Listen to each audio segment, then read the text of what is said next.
Marcus Chen wiped the grease from his hands as the alarm started ringing through the mining station. The sound echoed off the metal walls of his workshop, where broken machines waited for his attention. He had been working on the same water recycling unit for 3 hours, trying to fix a problem that should have taken 20 minutes. What now? Marcus said to himself, looking up at the flashing red light above his workbench. The communication system crackled to life. All workers, return to your quarters. We have detected an unknown object approaching the station. This is not a drill. Marcus frowned. Nothing ever happened at Kepler 442b. The mining station sat in the middle of nowhere, surrounded by empty space and floating rocks. Most days, the most exciting thing that happened was when the coffee machine broke down. He walked to the window and looked out into the darkness. Stars dotted the black sky like tiny diamonds. Then he saw something that made him stop breathing. A bright light was moving fast toward the station, leaving a trail of fire behind it. The light crashed into the asteroid field about 2 miles away. The impact sent waves through space that made the station shake. Marcus grabbed the workbench to stay steady as tools fell to the floor around him. That was definitely not a supply ship, Marcus said.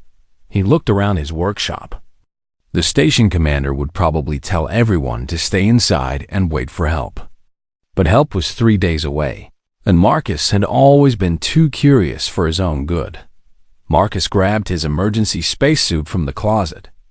The old suit had been patched so many times that it looked like a quilt, but it still worked. He also took his toolkit, a portable scanner, and a small medical kit that he kept for emergencies. 20 minutes later, Marcus was flying through space in a small repair shuttle. The station commander would be angry when he found out, but Marcus had disabled the tracking system. Sometimes it was better to ask for forgiveness than permission. The crash site was easy to find. Pieces of metal and strange materials floated in space like a trail of breadcrumbs. Marcus followed the debris until he found the main wreckage. The ship was unlike anything he had ever seen. It was about the size of a fighter jet, but the metal seemed to flow like water. Strange symbols glowed weakly along the sides, and parts of the ship looked like they were still trying to repair themselves. Impossible, Marcus whispered. This technology is centuries ahead of ours. He docked his shuttle to the side of the alien ship and put on his helmet. The ship's airlock was damaged, but Marcus managed to cut through it with his plasma torch. Inside, the ship was dark, except for a few emergency lights that pulsed like a heartbeat. Marcus followed the lights deeper into the ship. The walls were covered with displays showing symbols he could not read. Some screens showed what looked like star maps, while others displayed numbers that changed too fast to follow. At the center of the ship, Marcus found her. The alien warrior was tall, maybe 7 feet, with skin that looked like polished silver mixed with blue. She wore armor that seemed to be part machine and part living tissue. Tubes connected the armor to her body, and Marcus could see them pumping some kind of glowing liquid, but the system was failing. Warning lights flashed red all around her, and the armor was making sounds like a dying engine. The warrior was unconscious, and her breathing was shallow and quick. Marcus checked his scanner. The air in the ship was breathable, so he removed his helmet. He knelt next to the warrior and looked at her armor's control panel. The symbols meant nothing to him, but the pattern of the lights told a story he understood. This was a life support system, and it was shutting down. "Come on, Fink," Marcus said to himself. "It's just a machine. All machines work the same way." He opened his toolkit and started tracing the connections. The warrior's armor was more complex than anything he had ever seen, but the basic principles were familiar. Power went in, waste came out, and something in the middle kept the person alive. One of the main power cables had been damaged in the crash. Marcus could fix that. But the real problem was deeper. The armor's computer had been scrambled, and it was giving wrong instructions to the life support system. Marcus worked quickly. He bypassed the damaged computer and connected his own portable scanner to the armor. His scanner was simple compared to alien technology, but it could handle basic functions. He programmed it to monitor the warrior's vital signs and adjust the life support accordingly. The warrior's breathing became stronger. The red warning lights turned yellow, then green.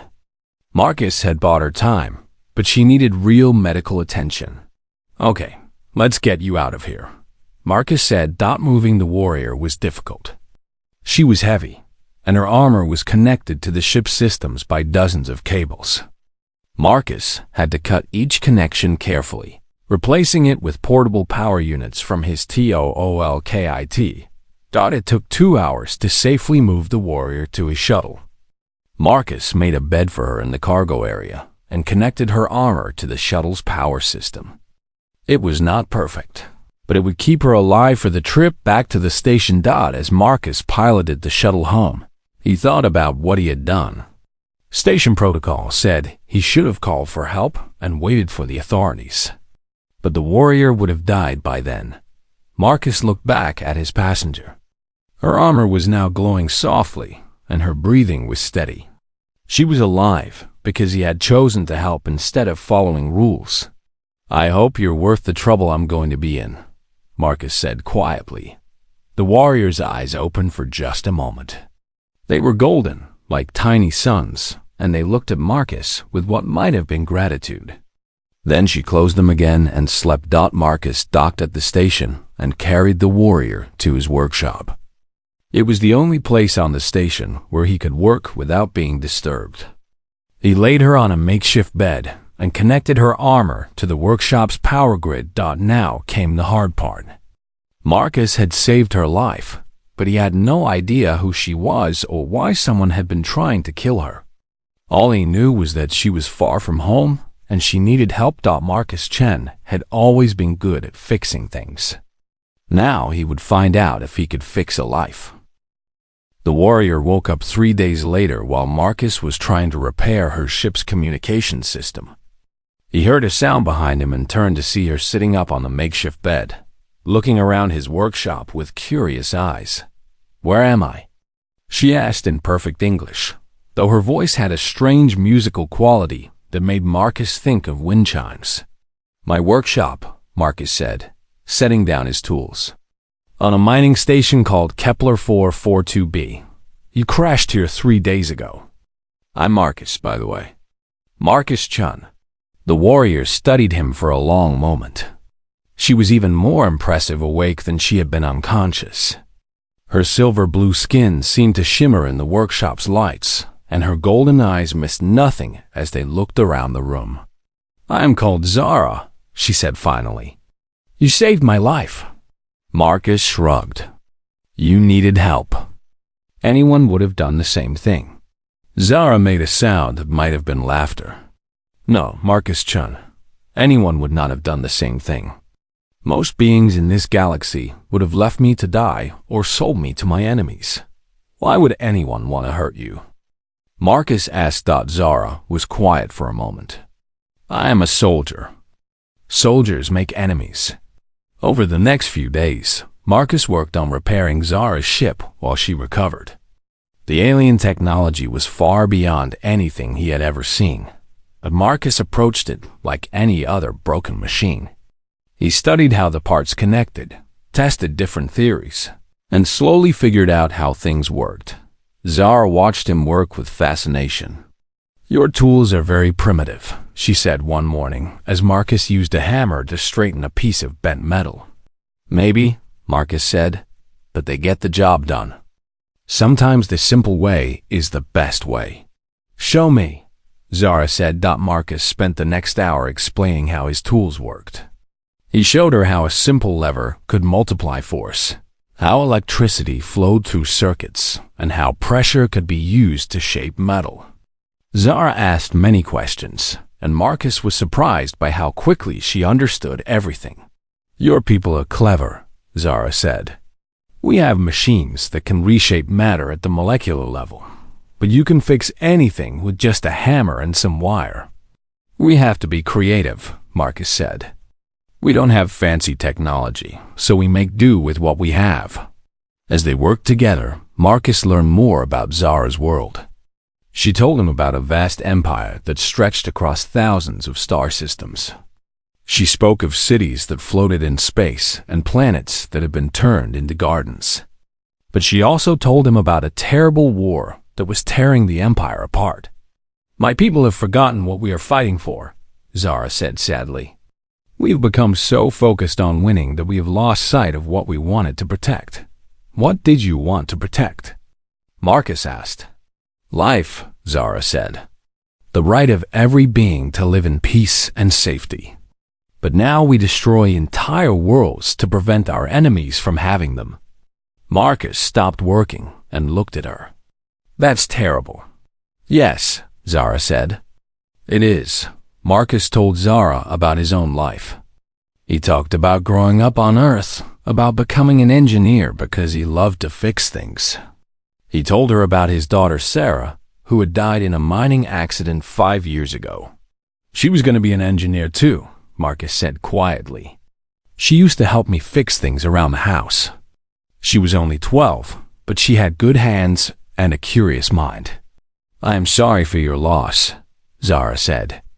She sounds like she was a wonderful child. She was, Marcus said. After she died, I came out here to get away from everything. Sometimes I think about going back to Earth, but there's nothing there for me anymore. You are wrong, Zara said.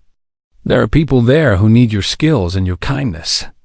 You should not hide from the world just because it hurt you. Marcus was surprised by her words. You barely know me.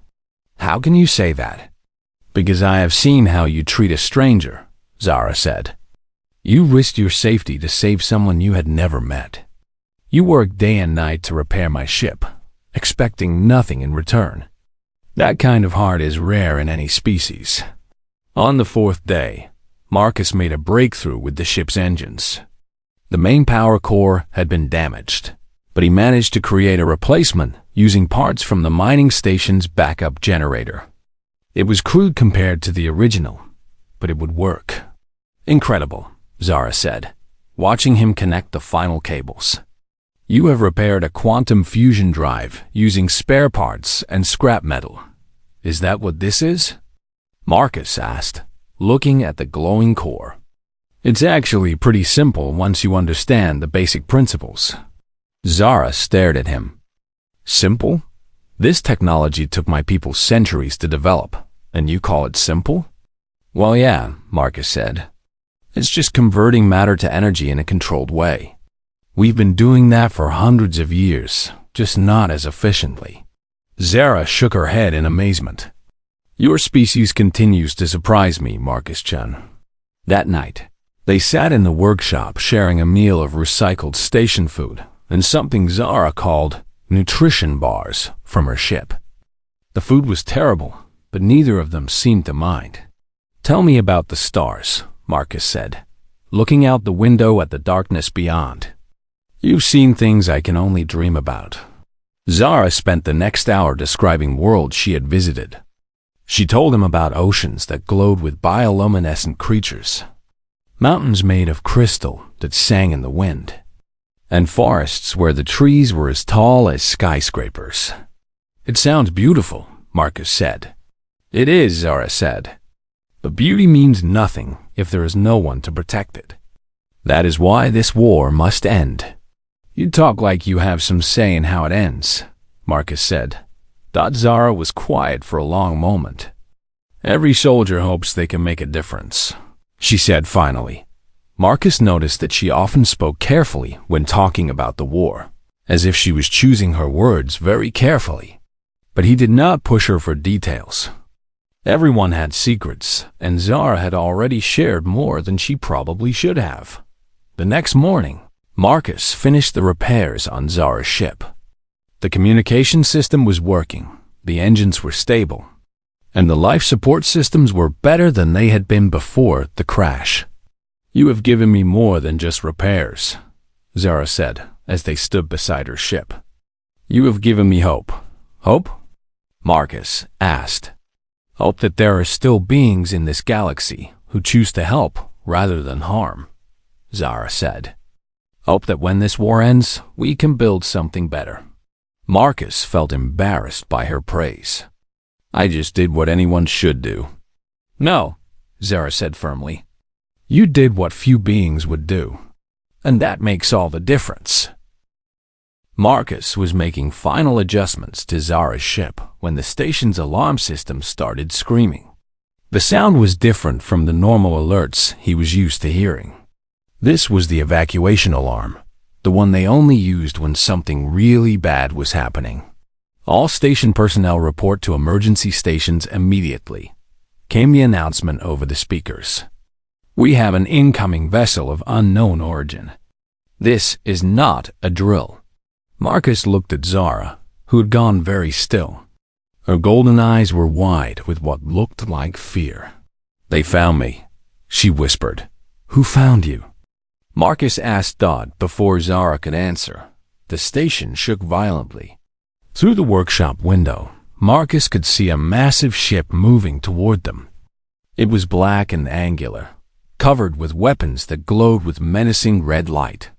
The ship was at least 10 times bigger than the mining station. Draconian faction, Zara said, her voice tight with worry. They are the ones who shot down my ship. What do they want? Marcus asked. Me, Zara said simply. Dead or alive, though they would prefer alive so they can make an example of me. Marcus felt his heart racing. Then, we need to get you out of here. Is your ship ready to fly? Yes, but they will destroy it before I can escape. Their weapons are too powerful, and my ship is still damaged. The communication system in the workshop crackled to life. Attention mining station Kepler 442b. This is Commander Throck of the Draconian Fleet. We are searching for a dangerous fugitive who crashed in this sector. Prepare to be boarded for inspection. Marcus looked around his workshop, thinking fast. The station had thousands of places to hide, but the aliens probably had scanners that could find anyone. Unless... The maintenance tunnels, Marcus said suddenly. They run through the whole station, but they're lined with lead shielding to protect against radiation. Your people's scanners might not work through that. It is worth trying, Zara said. But they will search everywhere eventually. Not if I give them something else to think about, Marcus said. 20 minutes later, Marcus was alone in his workshop when the aliens came.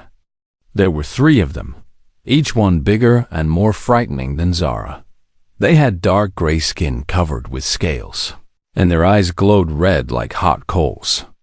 They wore black armor that looked like it could stop a tank shell, and they carried weapons that hummed with deadly energy. Human, the leader said in a voice like grinding metal. I am Commander Throck. We seek a fugitive who crashed near this station. Have you seen anything unusual? Marcus tried to look calm even though his hands were shaking. I saw a bright light a few days ago. Looked like something crashed in the asteroid field about 10 miles from here. Show us, Throck demanded. Marcus led them to the station's sensor room, where he had prepared a surprise. He had spent the last 20 minutes programming false readings into the computer system. According to the sensors, there were no life signs in the maintenance tunnels where Zara was hiding. Instead, the sensors showed a faint energy signature coming from an abandoned mining site on the other side of the asteroid field. There, Marcus said, pointing at the display. That's where your fugitive probably went. The signature matches the engine type from the crash. Throck studied the display with his glowing red eyes. This energy pattern is consistent with our target ship. I can take you there in one of our mining shuttles, Marcus offered. It will be faster than trying to navigate the asteroid field with your big ship. Unnecessary, Throck said. We will investigate ourselves. But first, we will search this station to be certain. Marcus's heart sank. He had hoped to convince them to leave immediately. Now he needed a new plan. The aliens split up to search the station. Marcus volunteered to guide one of them, hoping to keep the search away from Zara's hiding place. He led the alien through the main corridors, the crew quarters, and the recreational areas, all while secretly activating various maintenance systems throughout the station. "What are those sounds?" the alien asked as strange noises echoed through the walls. "Just the station systems," Marcus said innocently. "We're having some technical problems today. Happens a lot out here." What Marcus did not mention was that he had deliberately caused those technical problems. He had activated the water recycling pumps at maximum pressure, causing pipes to bang and rattle throughout the station. He had turned on every ventilation fan, creating a constant humming noise that would mask any sound Zara might make. He had even triggered several false maintenance alarms that sent the aliens running to check empty rooms. For 2 hours, Marcus led the aliens on a wild chase through the station. Every time they got close to the maintenance tunnels where Zara was hiding, Marcus would create a new distraction. A burst pipe here, a power failure there. Always with a reasonable explanation that required the aliens' immediate attention. "This station is falling apart," one of the aliens complained after investigating the third false alarm. "Yeah, we don't get much funding out here," Marcus said, trying not to smile. "Everything's held together with spare parts and good luck." Finally, Commander Throck decided they had searched long enough. "The fugitive is not here," he announced. "We will investigate the energy signature in the asteroid field." Marcus watched from the window as the alien ship flew away toward the false signal he had created. It would take them several hours to reach the location and realize they had been tricked. By then, hopefully, Zara would be far away. Marcus went to the maintenance tunnel where Zara was hiding. He found her crammed into a narrow space between two large pipes surrounded by cables and spare parts. "They're gone," Marcus said, helping her climb out. "But they'll be back when they figure out I lied to them." "You lied to armed soldiers to protect me," Zara said, looking at Marcus with something like wonder in her golden eyes. "Do you understand how dangerous that was?" "Pretty dangerous," Marcus admitted. "But it worked, didn't it?" Zara was quiet for a moment. "Why did you do it?" "You could have just told them where I was. They would have taken me and left you alone." Marcus thought about the question. "Because you needed help," he said finally. "And because you're my friend." "Your friend," Zara repeated softly. "Yeah," Marcus said. "I don't have many friends out here. I wasn't about to let some bullies take away one of the few I have." Zara reached out and touched Marcus's shoulder with her armored hand. "Marcus Chen, you are either the bravest human I have ever met, or the most foolish." "Probably both," Marcus said with a grin. "Definitely both," Zara agreed. "But I am grateful for your foolishness." They returned to the workshop to prepare Zara's ship for departure. Time was running out. The aliens would realize they had been tricked soon enough, and when they came back, they would not be in a mood for games. "I will never forget what you have done for me," Zara said, as they made final checks on her ship's systems. "Just promise me you'll be careful out there," Marcus said. "And maybe try to end that war of yours. The galaxy sounds like it could use some peace." "I will do my best," Zara said as Marcus watched her prepare to leave. He realized he was going to miss her. For a few days, his lonely life on the mining station had felt less empty. Now he would be alone again with just his broken machines for company. But at least he had helped someone who needed it. And sometimes, Marcus thought, that was enough. Marcus was running a final diagnostic on Zara's ship when he noticed something strange. The communication system that he had repaired was sending signals into space, but not to any location he could identify. The signals were being sent to hundreds of different places at once, using encryption that was far more complex than anything a simple soldier would need. "Zara," Marcus said, looking at the display screen. "What kind of messages are you sending?" Zara, who had been checking her armor systems, froze. "Just letting my unit know that I am alive." Marcus frowned at the screen. "This doesn't look like a simple message to a military unit. These signals are going everywhere. And look at this data stream." He pointed to another display that showed vast amounts of information flowing through the ship's computers. Star charts, troop movements, resource reports, diplomatic communications. It was like watching the entire galaxy's information network flow through one small ship. "Marcus," Zara said quietly, "you should not look at those displays." But Marcus was an engineer, and engineers were naturally curious. He had spent days working on this system, and now he was seeing capabilities that made no sense for a simple warrior ship. This was not military equipment. This was something much more important. "Zara," Marcus said slowly, "what exactly do you do in your army?" Zara was silent for a long moment. When she finally spoke, her voice was different. It carried a weight and authority that Marcus had not heard before. "I am not just a soldier, Marcus Chun." Marcus turned to look at her. "Then, what are you?" Zara stood up straighter, and suddenly she seemed much larger and more imposing than before. Her armor began to glow with new patterns, and Marcus could see symbols appearing on the displays around them. The same symbols appeared on Zara's armor, and Marcus realized they were royal markings. "I am Empress Zara Thul, ruler of the Andromedian Empire," she said formally. "Sovereign of 3,000 star systems and guardian of 40 billion souls." Marcus stared at her for several seconds, his mouth hanging open. "You're what?" "I am the Empress," Zara repeated. "The person you have been casually chatting with for the past week rules half the galaxy." Marcus sat down heavily on a nearby crate. "An Empress? I've been sharing my lunch with an Empress." "Yes," Zara said, and there was something like amusement in her voice. "And complaining about your broken coffee machine to someone who commands 1,000 worlds." "Oh no," Marcus said, putting his head in his hands. "I told you that your armor looked stupid when I first saw it. I told an Empress that her royal armor looked stupid." "You did," Zara agreed. "You also saved my life, repaired my ship, and risked everything to protect me from my enemies. I think we can overlook your fashion opinions." Marcus looked up at her. "But why didn't you tell me? I've been treating you like a person?" Zara suggested. "Like someone who mattered not because of their title, but because of who they are."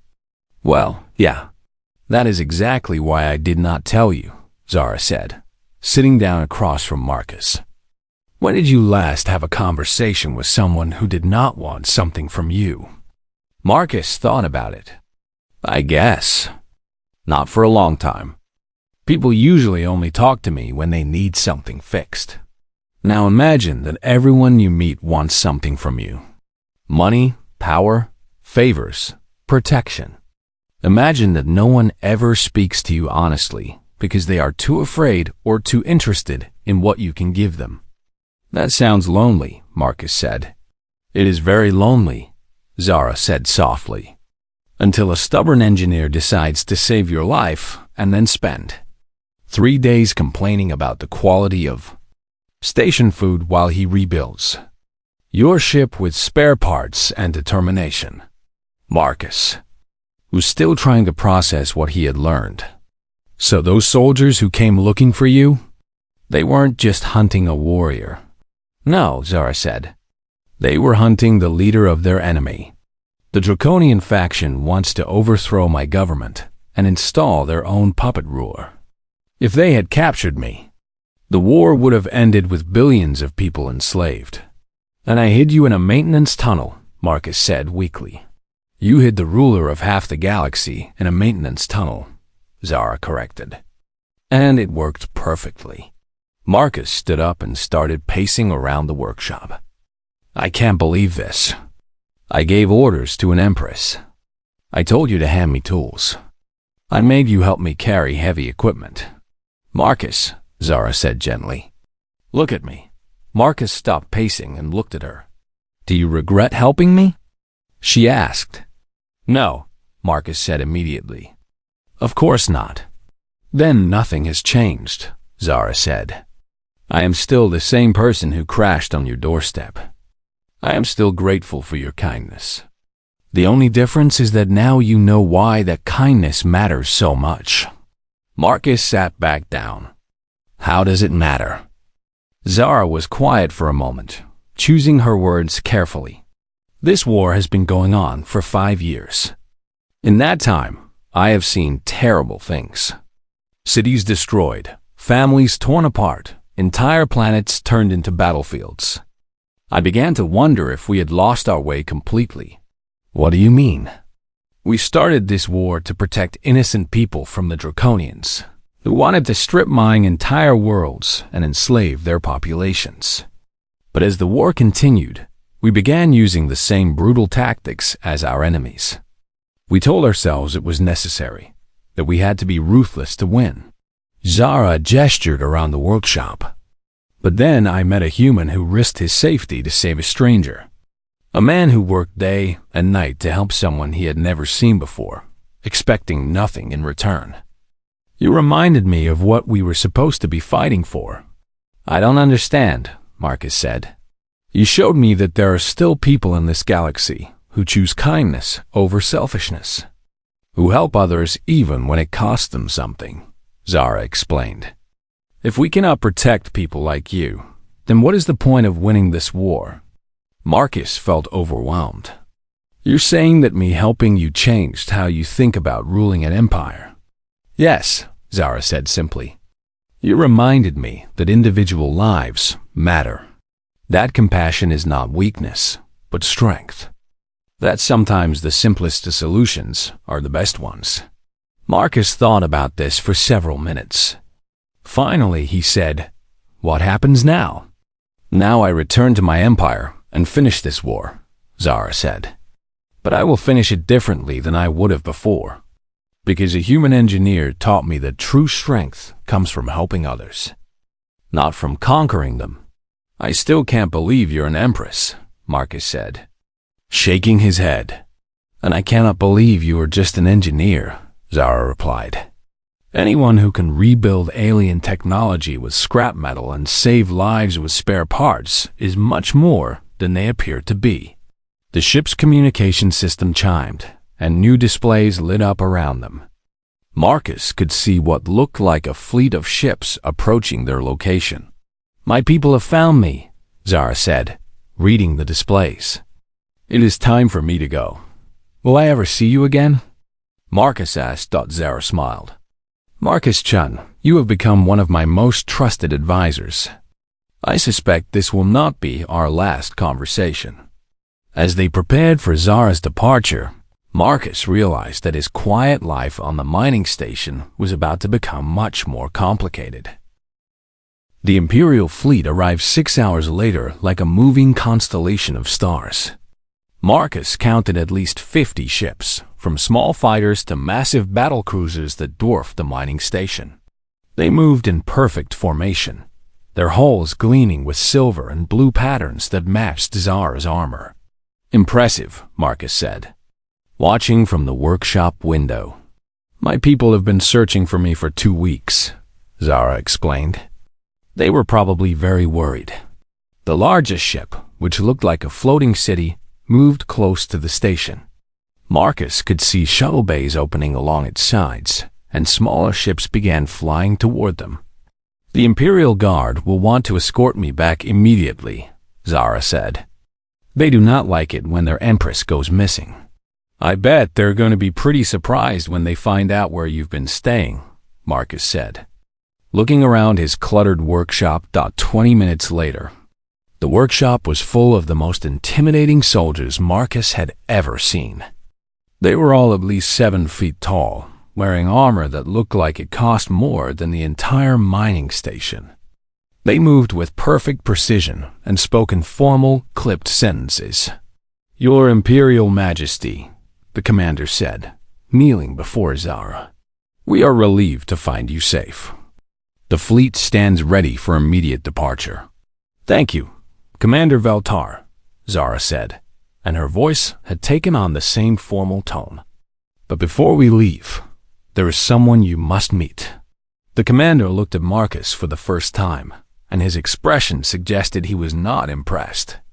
Your Majesty, if this human was holding you prisoner, this human saved my life, Zara said firmly. Without his help, you would be searching for a corpse instead of your living empress. Commander Veltar's attitude changed immediately. He turned to Marcus and bowed deeply. Then the Empire owes you a debt that can never be repaid. Marcus felt extremely uncomfortable with all the attention. I just did what anyone would do. No, Zara said. You did what few beings would do. And now I have an offer for you, Marcus-Chun. Zara gestured toward the massive Imperial ship. Come with me. I can give you anything you want. A palace on the most beautiful world in the Empire. Technology that would make you the most advanced engineer in the galaxy. Wealth beyond imagination. Marcus looked out at the fleet of starships, thinking about what she was offering. Adventure among the stars, advanced technology, a chance to see the wonder Zara had described to him. It was everything he had dreamed about since he was a child. That's very generous, Marcus said slowly. But I have a counteroffer. Zara raised an eyebrow. You want to negotiate with an empress? I want to ask the empress to remember something, Marcus said. You told me that this war started because you wanted to protect people who couldn't protect themselves. Maybe instead of just ending the war, you could start something new. What do you mean? Marcus walked over to his workbench and picked up one of his tools.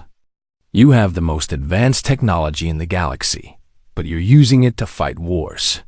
What if you used it to build things instead? I am listening, Zara said. Start an exchange program, Marcus suggested. Send your people to places like Earth, not as conquerors, but as teachers and students. Show us your technology, but also learn from us. You said yourself that sometimes the simple solutions are the best ones. Commander Veltar looked shocked. Your Majesty, surely you cannot be considering taking advice from a primitive human. This primitive human saved my life and taught me more about leadership in 1 week than I learned in 20 years of royal education. Zara said coldly. I suggest you listen to what he has to say. Marcus continued. Your empire is so big that you've probably lost touch with what ordinary people need. But if you send engineers and teachers to work with humans, you'll learn how to solve problems with limited resources. And humans could learn how to think bigger, how to build things that last for centuries instead of just years. It would be a massive undertaking, Zara said thoughtfully. Start small, Marcus said. Send a few of your people to Earth to work with our engineers. And maybe send some humans to your worlds to help with reconstruction after the war. Zara was quiet for a long moment. And you, Marcus-Chun? Will you be part of this exchange program? Marcus looked around his workshop at the familiar tools and broken machines that had been his life for the past 5 years. Then he looked out at the stars beyond the window. I appreciate the offer, Marcus said. But I think I'll stay here. This station needs an engineer, and I like fixing things. Besides, someone needs to be here to help stranded travelers who crash in the asteroid field. You would refuse the chance to see the galaxy? Commander Veltar asked, clearly confused. I'm not refusing anything, Marcus said. I'm choosing what makes me happy. And fixing things, helping people when they need it. That's what makes me happy. Zara smiled, and for a moment she looked like the injured warrior he had found in the crashed ship rather than an empress. Then you will serve as our liaison here. When the exchange program begins, this station will be one of our first contacts with humanity. I'd like that, Marcus said 2 hours later. Marcus stood in the station's docking bay, watching as Zara prepared to leave. She was back in her full imperial regalia now, surrounded by guards and advisors. But she broke away from them to speak with Marcus privately one last time. "Are you certain about this?" she asked. "I could give you a life of comfort and adventure." "I'm certain," Marcus said. "This is where I belong." Zara reached into a compartment on her armor and pulled out a small device. "This is a personal communicator," she said, handing it to Marcus. "If you ever need anything, or if you just want to talk, use it." "Thank you," Marcus said, taking the device. "And Zara? Try to remember what you learned out here when you go back to being an empress." "I will remember," Zara said. "I promise." She paused at the entrance to her shuttle. "The galaxy is better because one engineer chose kindness over protocol." Marcus Chen. I hope you know that. As Marcus watched the Imperial fleet disappear into space, he thought about how much his life had changed in just 1 week. He was still the same engineer on the same mining station, but somehow everything felt different. 6 months later, Marcus received word that the war was over. Empress Zara Thol had defeated the Draconian faction, but instead of destroying them, she had offered them a chance to help rebuild what they had destroyed. The peace treaty included provisions for helping refugees, rebuilding damaged worlds, and sharing technology with less advanced civilizations. A year later, the first human engineers arrived at Kepler 442b as part of the new exchange program. They came to learn from Marcus how to fix complex problems with simple tools, while also bringing plans for new technologies that could help mining colonies like his become more self-sufficient.